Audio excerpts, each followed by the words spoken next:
A merched da gaioa dreistol o labourat en ostaleri tout ar pez aioa Hôtel de France, Hôtel du Léon, da gaioa Eland Vicho travevel se. Ar merched ze o deus losket ar gostez an dore d'adem viska evel ma veze gret var ar mes hag o deus kemeret a kiz ar c'herioù.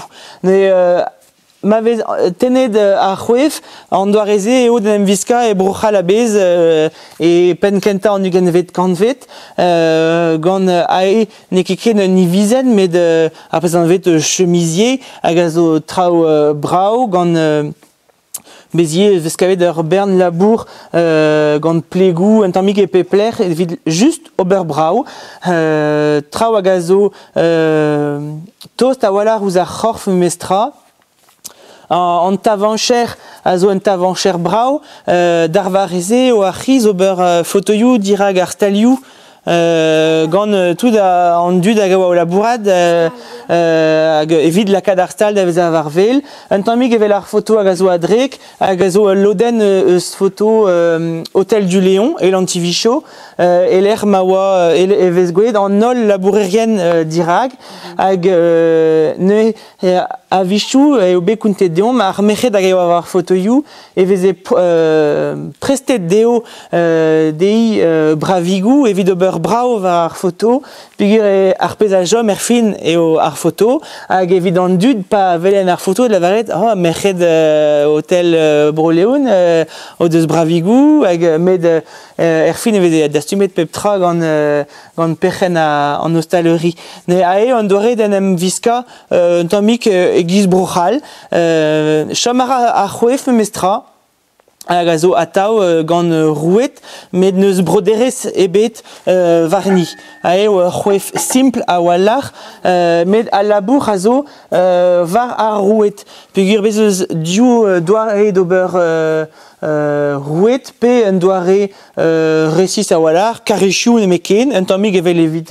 mont da besketa, hag ae eo bet greet ar pez a zo anvet e galek filet irrégulier, hag a zo un doare d'ober a lak a roued da kaout fermiou e barz goulet vez bezeus traoù striz, traoù karezioù, bezeus meur a fermiou e barz, hag an drare a zo un doare disavel da labourat evit d'ober an drare. Ne vez ket goulet a roued se e barz kalz a lec'hioù zo, un tammig e barz an e brodreger, un tammig kostez Castelpaol, met dreistol tout ar parechioù hag a zo tost a walar ouz bro chelgen, hag bro fanch kost ar oad an dra kreiz brei oa ie an doareze, me modal ni tost an nol c'hwefo a zo gret gant roued evel se gant fermiou e barz. Hag a zo kalz diesor d'ober eget rouet simple a walar. Lod kwefouzo eo bet gret just tremen neud evit lakad da gredi eo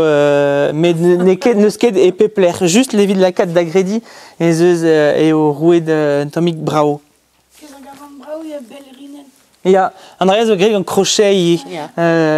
gant ruban 16 hag ar trodro tout an dro an e a zo pechou hag a zo brao a walar evit al labour. Hag an tavancher a zo sim me brao ie hag a zo brodet war ar borchou bezeus plegou en traoù hag n'in ket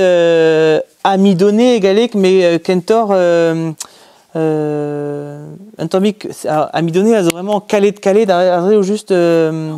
ouais, si tu empesé. Un tammig a walar evit peogwir tout an tavancher gwen evel se ar fe de lakad un tammig amidon var gore pa vez traoù a louz a neant eo eseur lakad a neant da vant kuit peogwir vez louzet an amidon a ket an danvez hag a zo din dam. Ae o un doare disavel da